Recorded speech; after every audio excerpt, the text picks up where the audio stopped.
Yo guys it's me SR और आप सभी का मेरा ड्रैगन मास्टर के ऑडियो एपिसोड में स्वागत है।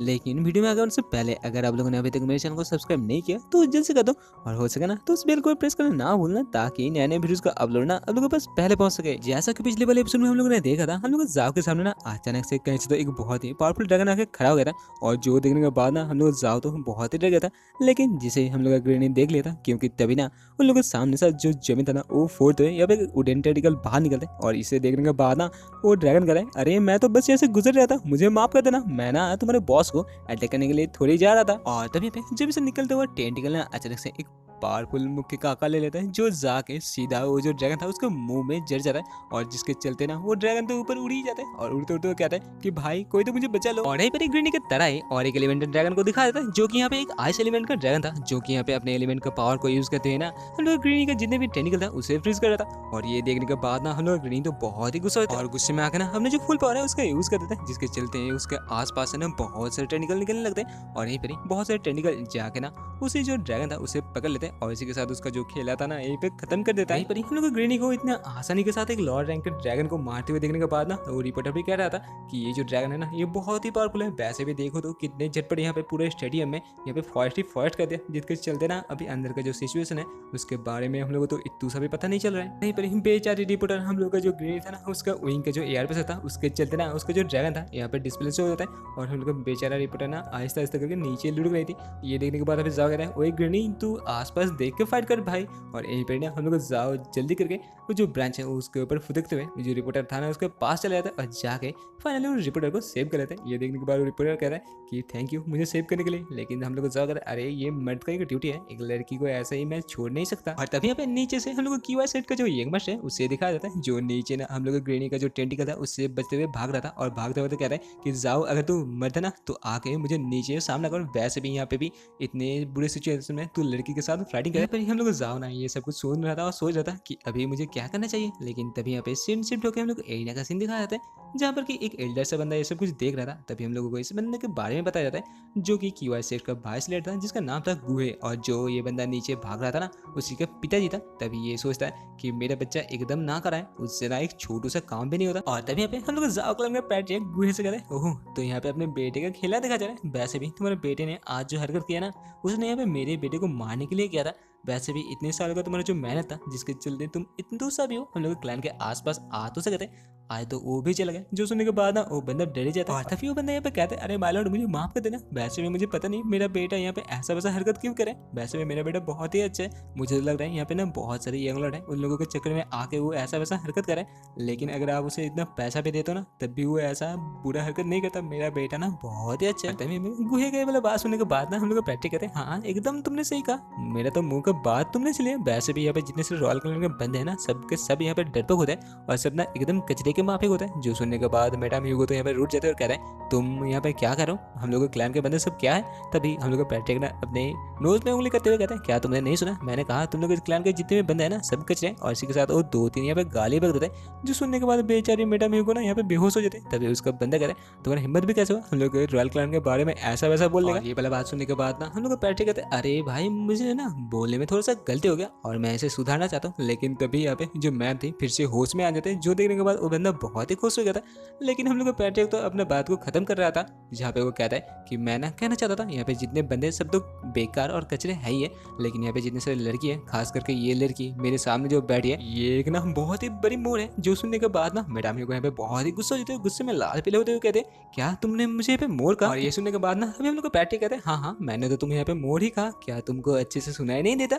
जो सुनने के बाद ना मैम यहाँ पे फिर से बेहोश हो जाती है और इसी के साथ हम लोग को एरिया का सीन दिखा जहाँ पर कि अभी तक हम लोग जाना ऊपर ही था और आहिस्ता आहिस्ता करके उसे क्यूआर सेट के जो बंदा था यंग मास्टर उसके सामने आता है और कहते हैं लो मैं तुम्हारे सामने आ चुका हूँ, अभी तुम क्या करना चाहता हो। और यहाँ पे जाओ को अपने सामने देखने के बाद ना वो बंदा एकदम लोनेटिक के माफी हंसने लगता है और कहता है ओह तो तुम मेरे जाल में फंसे चुके हो, अगर तुम यहाँ पे आ ही चुके ना तो चलो मैं तुम्हें ना अच्छे से खतेदारी कर लेता हूँ। और ये कहने के बाद वो अपने जो डेमी गॉड वाला पावर है उसका यूज करने लगता है।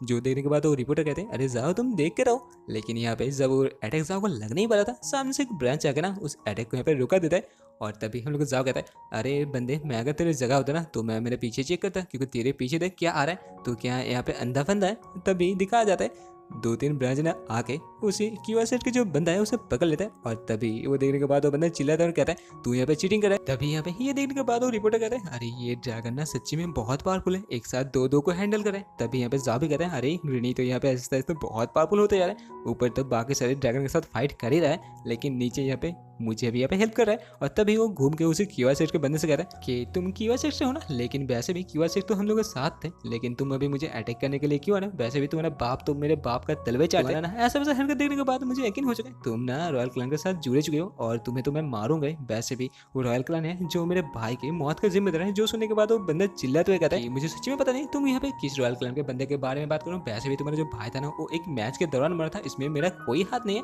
तब ये सुनने के बाद जाओ कहता है ठीक है मैं तुम्हें छोड़ूंगा, लेकिन वैसे भी मैंने तुम्हें यहाँ पे पकड़ा है। जो सुनने के बाद बंदा कहता है अरे तुमने यहाँ पे चीटिंग किया, वैसे भी तुमने यहाँ पे ड्रैगन लॉर्ड वाले पावर को यूज करो। जो सुनने के बाद जाओ कहता है अरे तो मैं क्यों ना करूँ, वैसे भी तुम ये जानते हुए मुझे अटैक करने के लिए आए थे कि मैं ना अभी एक डेमीगॉड नहीं है ना, मैं एक ड्रैगन मास्टर हूँ। तब यहाँ पे दिखा जाता है पीछे से कोई बंदा ना ये सब कुछ सुना था। तभी वो बंदा सोचता है कि अभी ना ये जाओ बंदा अभी उसके साथ बिजी है और यही मौका है, इसी मौके का फायदा उठाते मैं उसे आसानी के साथ मार सकता हूँ। और ये सोचने के बाद ना वो जाओ को मारने के लिए आगे चला जाता है, जहाँ पे वो जाओ के पीछे चलने के बाद ना अपने तलवार से जाओ के ऊपर बहुत ही जोरदार अटैक कर देते हैं। लेकिन दूसरे ओर हम लोग जाओ तो इसके बारे में आगे से ही भाप चुका था और जिसके चलते ना अभी वो बाइक के जो सोलिंग है उसके द्वारा बाइक के जो फिदर है उसका यूज करके एक बहुत ही धारदार अटैक छोड़ता है उसकी तरफ, जो लगने के बाद ना वो बंदा तो दूर ही जगह गिरता है। लेकिन तभी यहाँ पे एक छोटू सा ड्रैगन को हम लोग जाओ को मारने के लिए आगे बढ़ते हुए दिखाता है, जो कि इसी मौके का फायदा उठाना चाहता था। लेकिन तभी यहाँ पे जो हम लोग को ग्रेनी का टेंटिकल था ना वो आने के बाद ये जो ड्रैगन था उसे एकदम हम लोग गाड़ा के वहाँ पे जकड़ लेता है और उसे पिचका देता है। और जिसके चलते इसका जो ड्रैगन मास्टर था उसके मुंह से बहुत सारा ब्लड आ रहा था। और यहीं पर ही उसके साथ एक लड़की थी जो ये देखने के बाद ना डर गई थी और कहती कि चलो भाई अभी भाग लेते हैं, वरना ये बंदा ना हम लोगों को भी मार देगा। लेकिन तभी वो जब भाग रही थी हम लोग फिर से ग्रेनी का और एक टेंटिकल जाकर ना इसे भी पकड़ लेता है और उसे आसमान की तरफ फेंक देता है। इसी के साथ बाकी जितने सारे ड्रैगन थे ना सबको एक एक करके हम लोग ग्रेनी सबको खत्म कर देता है। और जिसके साथ वो अनाउंसर यहाँ पे अनाउंस करते हैं कि जो जावा क्लैन का बंदा यानी कि हम लोग का जावा मिंगलिंग था ना इस मैच को जीत गए और जिसके चलते अभी नेक्स्ट मैच जल्दी होने वाला है, उसके लिए आप सब रेडी रहना। और तभी ये देखने के बाद ना जो रॉयल क्लैन का बंदा था वो बहुत ही गुस्सा हो जाता है और गुस्से में सोचता है ये कैसे हो सकता है, अभी तो इसके पास हमने कोई कल्टीवेशन का बेस नहीं है, लेकिन इतनी जल्दी ये बंदा इतना पावरफुल कैसे बन गया। तभी यहाँ पे उसी बंदे को ना जाव का आवाज सुना देता है जो कहता है वो देखो तो फिर से किसके साथ मुलाकात हो गया, वैसे भी अभी ना तुम ज्यादा दिन का मेहमान नहीं हो। तभी ये देखने के बाद ना वो बंदा डर गया था क्योंकि अभी ना जाव अपने जो ट्री ड्रैगन था उसके साथ यहाँ पे आया था, जिसे देखने में सच्ची में बहुत डरावना लग रहा था। तभी यहाँ पे जाव उसे चिल्लाते हुए कहता है अगर मुझे पता चला ना मेरे भाई के मौत के पीछे तुम्हारा हाथ है तो मैं तुम्हारा जो नकली हाथ है ना उसे भी तोड़ दूंगा। जो सुनने के बाद आसपास के बंदे कहते हैं क्या नकली हाथ, हम लोग को पता नहीं था कि इसका हाथ नकली है। और वो रॉयल क्लैन का बंदा ना गुस्से से तो लाल पीला हो जा रहा था। और तभी आसपास के बंदे कहते हैं हाँ हम लोग को पता है ये जो जाओ मिंगलिंग है ना ये बहुत ही पावरफुल था, हम लोगों ने सुना था किसी रॉयल क्लैन के बंदे का इसने हाथ काटा। और ये सब कुछ ना हम लोग को रॉयल क्लैन का बंदा बैठे बैठे सुने जा रहा था और गुस्सा हुए जा रहा था। लेकिन तभी पास से और एक बंदे कहते हैं क्या तुम्हें पता है जब ये बंदा ना 15 साल का था जाओ मिंगलिंग तभी ना उसने पूरे जॉन्टिनियन कॉन्टिनेंट को हिला के रख दिया था और एक बंदा रॉयल क्लैन से बहुत पावरफुल एक ड्रैगन मोनार्क उसे मारने के लिए आगे गया था। लेकिन पता है उसने क्या किया, उस ड्रैगन को ही बीच से चीर के रख दिया। पता चला वो बंदा कितना पावरफुल है। तभी हम लोग रॉयल क्लैन का बंदा ना अभी गुस्सा हो जाता कहते हैं जाओ मिंगलिंग सब कुछ ना तुम्हारे भाई के यहाँ पे ये निर्धारित नहीं होता, वैसे भी तुम्हारा भाई मैच में हारा था, वो मर गया था, उससे मेरा कोई लेना देना नहीं। जो सुनने के बाद अभी जाओ कहता है ओह तो तुम्हें उससे कोई लेना देना नहीं है, ठीक है जिस दिन मैच होगा उस दिन देखा जाएगा। तभी ये सुनने के बाद ना वो बंदा गुस्से के साथ जाओ के पास आता है, कहता है तुम कहना क्या चाहता हो। तभी वो जाओ कहता है मैं कहना कुछ नहीं चाहता, जिस दिन मैच होने वाला है उसी दिन तुम्हारा आखिरी दिन होगा, वैसे भी तुम्हारे पास जीने के लिए ज्यादा दिन तो नहीं है, तो जितने दिन है ना उससे अच्छे से जी लो बबुआ, क्योंकि मैं ना तुम्हें सच्ची में उस दिन मार दूंगा। और ये कहने के बाद ही ये वाला एपिसोड होता है खत्म। अगर आप लोग को ये वाला एपिसोड अच्छा लगे तो लाइक कमेंट और सब्सक्राइब करना ना भूलना। मानता हूँ ये वाला एपिसोड थोड़ा सा इधर उधर हो चुका है तो मुझे माफ कर देना। मिलते हैं नेक्स्ट एपिसोड में, तब तक के लिए टाटा बाय बाय और सयोनारा।